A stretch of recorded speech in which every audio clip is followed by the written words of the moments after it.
Well, thank you so much.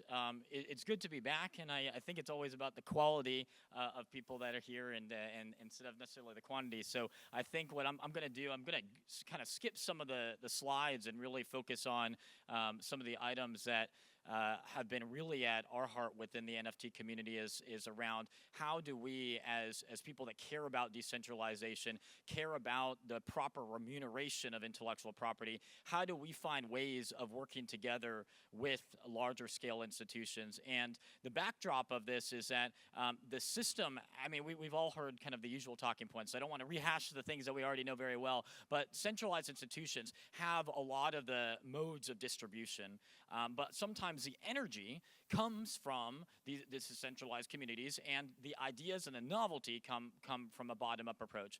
But we don't want to simultaneously just discard everything that is here. We need to find ways to work together, and so that's the kind of purpose of this conversation today. That's there we go. Decentralization at scale, strategies for collaborating with major institutions on the blockchain. I'm also a professor, and I have to have slides as a professor. It's like one of the things you have to check that box. But the reason why I'm here is because one of my ventures is called Living Opera, and my best friend and co-founder Sula Parasidis is also here. What's so fun is that you would never associate, like most people, I'd say most people, probably wouldn't associate opera with the blockchain. But we believe that there is synergy between the two.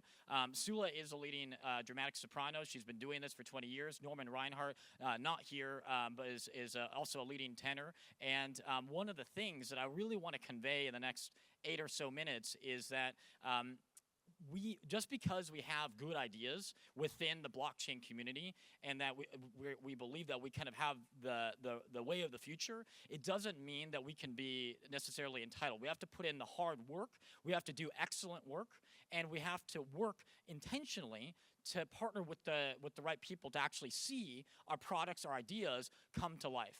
So what is our goal in community building? The goal of community building is really to create something of value that solves a problem that's out there. And so one of the things that we found in Living Opera and how it was started was that so many performing artists go to college, they get a bachelor's degree, they go to a conservatory, and they don't necessarily get the training that is required to excel as a working artist. And so then Sula and Norman started producing content, distributed on social media. Gary Vaynerchuk talks a lot about using social media. It's free, it's out there, so make the most out of it. And so that's really the origins of it. And we built this community of about 40,000 people across the world of largely performing artists. And so through this kind of journey, and what I'm going to walk you through are some lessons learned that we've had in working with larger scale institutions, and some guidance about how to approach and how to kind of moderate that. I'm gonna skip through. I had some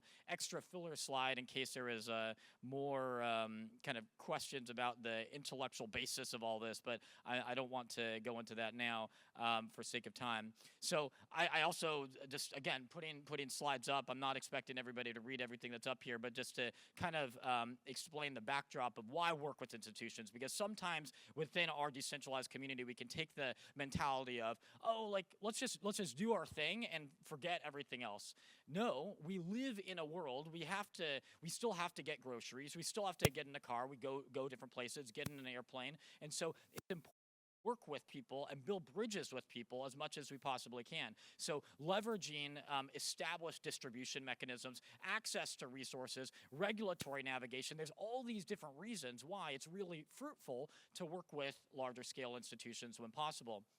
How do we do this? Well, again, this is kind of just, there's a bunch of guidance, but I actually want to zoom past this and just jump straight to an example. And then I'm going to kind of go back to some of the theory.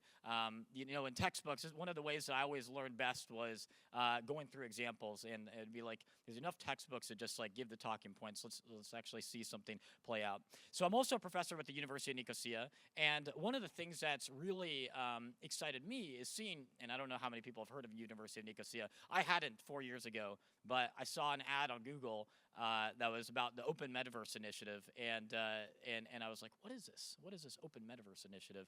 And I looked a little bit further, reached out to University of Nicosia, and said, how can we be part of this? How can Living Opera? How can we work together to do something bigger? And so I started teaching a class. I started teaching economics of blockchain and tokenomics, and it's been a wonderful journey. University of Nicosia is located in Cyprus, but they actually have a very international footprint. The bulk of the students are Asia, United States, and obviously in Europe. And also all throughout the world. I have students from Kenya. And so they do it, as you can imagine, a lot of lecturing remotely. But the key distinctive element, I think, of University of Nicosia has been that they have embraced blockchain, but they've done it in a very specific way. They didn't just launch curriculum and say, hey, everybody, we're going to do research on blockchain. They launched this initiative through the Institute for the Future, and then they partnered with individuals within the community and basically brought them into the lectures, brought them into the MOOCs that they were creating, brought them into the strategic design, and indeed one of the roles that I play in that is around advising, and I bring in guest lecturers to my class, and Living Opera, we're working together to think about a class of music NFTs and what do NFTs hold for the future of the licensing industry and protection of intellectual property for artists more generally. They've had a number of really interesting achievements. So over 22,000 students have been attending. They have coverage on everything kind of under the sun in the blockchain community. And just this past year, actually launched a new program, the first Masters in the Metaverse program around basically introducing people to the metaverse. What is the economics of the metaverse? What are the legal, social, ethical issues that we have to confront in the metaverse?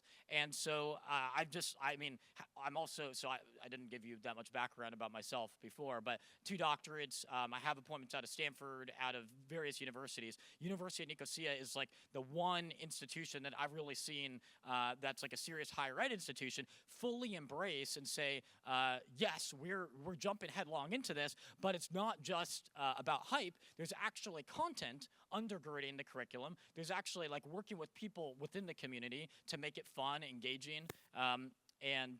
This is just an example of some of the metaverse work that they've been doing. So Punk 65, I always get the numbers wrong.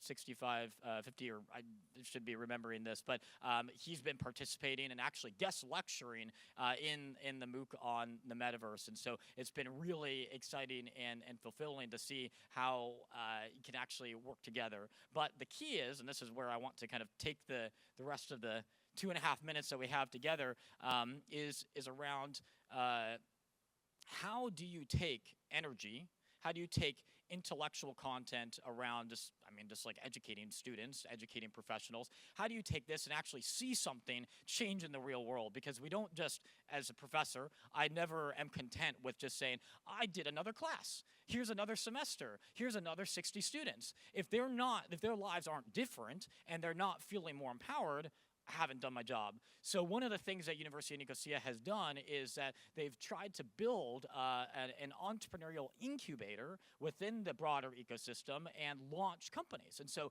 2 of the companies that they've been incubating, NFT Valuations and Block.co. And NFT Valuations, for those that maybe haven't heard about it, they basically do valuation of NFTs, and they have a platform with an API where you can extract information. Now, the point isn't that, hey, these 2 companies are necessarily going to become unicorns. I hope they do. I hope they succeed. But the point is, do you have a process for connecting decentralized resources with distribution mechanisms at a centralized level? They've also done a number of conferences year after year. The Decentralized Conference was established in 2017, gathers people internationally.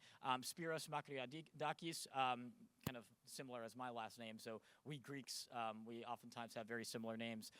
Spiros launched something called the Open Forecasting Center, and they've done these competitions year after year. And what's so interesting about this is that it's not just NFTs narrowly defined. It's about NFTs plus other emerging technologies. So kind of in conclusion, there's tons of challenges working with institutions. They can be slow, they can be cultural differences, different countries work at different paces, there's different degrees of bureaucracy, but there's also a lot of opportunities on the other side. And so I think one of the main takeaway I want us to have today is that it's not just about like what we're doing in opera, it's not just about higher ed, it's about what we're doing as a community and how do we work strategically with the right people. And I say with the right people because sometimes you'll reach out, there might be interest, and then it goes radio silent. And so don't feel like it's always on you. If there's radio silence on the other side, that's okay. That's on them. And so don't feel the burden of, okay, if this didn't work out, that's okay. Keep moving on. Work with another institution.